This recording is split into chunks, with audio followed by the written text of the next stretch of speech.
So I mean, I've talked about, fears and concerns, and how do you deal with the situations when you're faced with a concern where past experience has taught, oh, you must protect yourself. There's dangerous monsters out there. There's concerns about that. What do you do? But in the other sense, you don't want to be that damaged goods person. You don't want to be that person who's broken. You don't want to be perceived as someone who's broken, especially that last one. You don't want to be treated that way because you feel like it's denigrating, it's an insult. Not and you know people don't necessarily mean the insult, but you don't want to be one of those broken, weak people. Nobody does. I don't want to be that person. Have I been that person in the past? At times.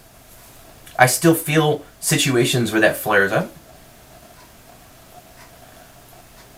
I don't like to define what kind of problems and negative experiences I've gone through too much. I don't like to put labels on them. And there's all sorts of psychological labels I could put on it. I mean, the last person who caused me a lot of grief and suffering, I could call her a lot of things. I could definitely call her a narcissist. It's true. I could. And I had to think about that when someone made me more aware of that fact that there is such a term and what does it mean, And I kind of always knew the dictionary definition of that, but I hadn't really explored it much.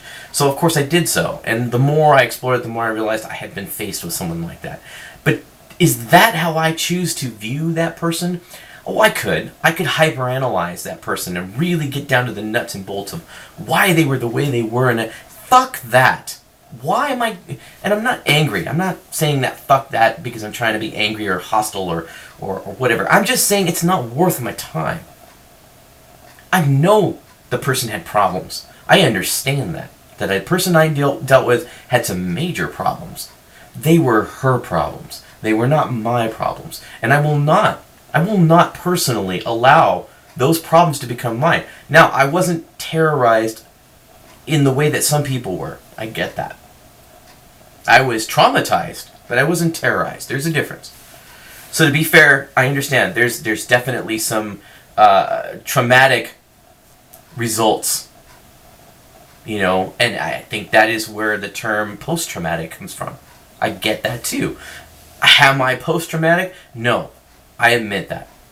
That doesn't mean that my situation wasn't worse than someone who went through a post-traumatic situation. It just means for some reason I was lucky enough to process it differently. I'm not sure. I can't understand that. I don't profess to understand the difference exactly between the two. I just know that they're different.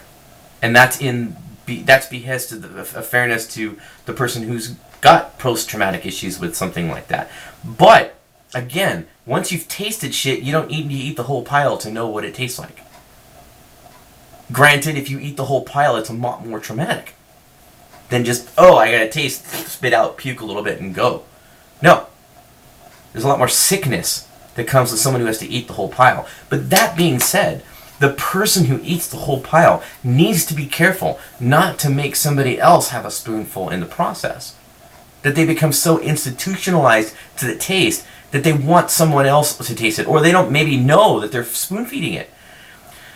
So, what do? If you're that person that you feel, this reminds me of something I've gone through that was negative. Because, of course, I've gone through something negative. Gone through a few things negative, but especially one particular situation.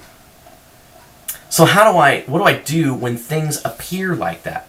What do I do if someone that I'm talking to now has done or behaved in a way that reminds me of this other person? Or not even reminds me. What if it's spit and image?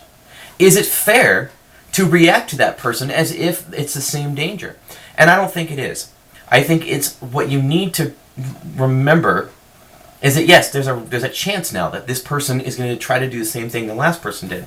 But there's also just as much a chance that they're not going to do the same thing. Maybe they have the same feelings. Maybe they've had the same damage. Maybe their emotional distress is the same and whatnot, but they're not going to take it to the level the other person did. They're going to maybe get to a threshold and they're going to see or feel differently about the situation, and they will make a different choice or the same choice, but you don't know what choice they're going to make. And it isn't fair, it isn't ethical to assume they're going to make the bad choice. Now, granted, of course, they could get in deep with you, and then finally, once you're really close knit, they could make a choice that hurts you. But are you an ostrich or are you a human being?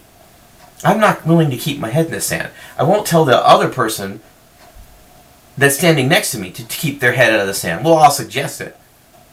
But I won't condemn them if they choose to bury their head in the sand. But I won't.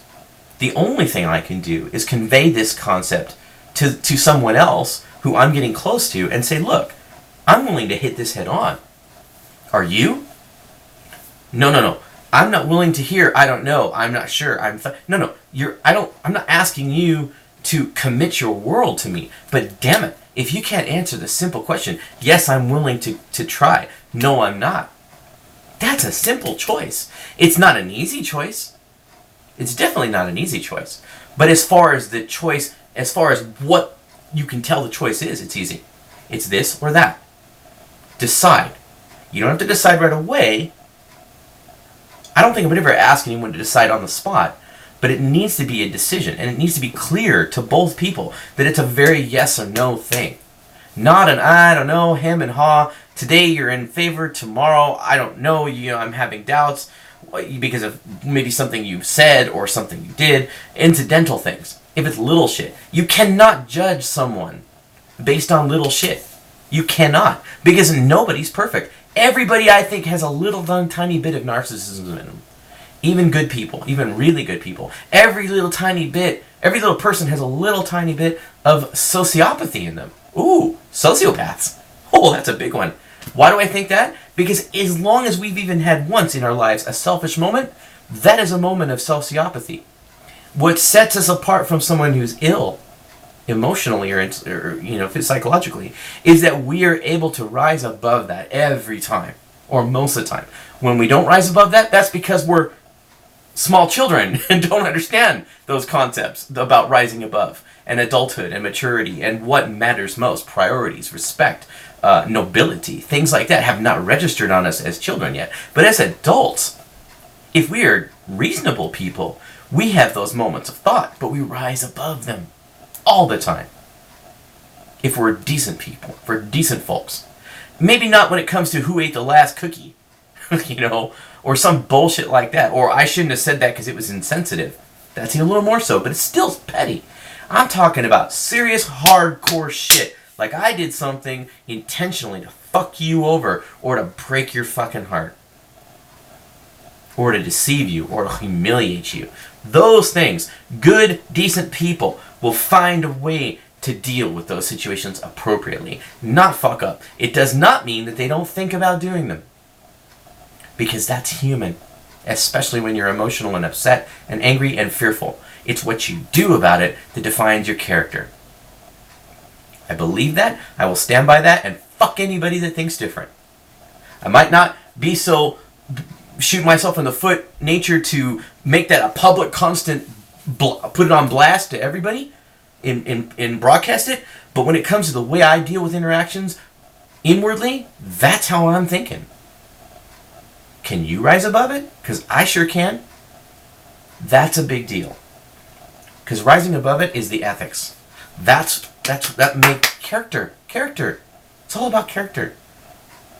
Not everyone cares about character. I give a fuck about character. I do. That's important. Good place to stop.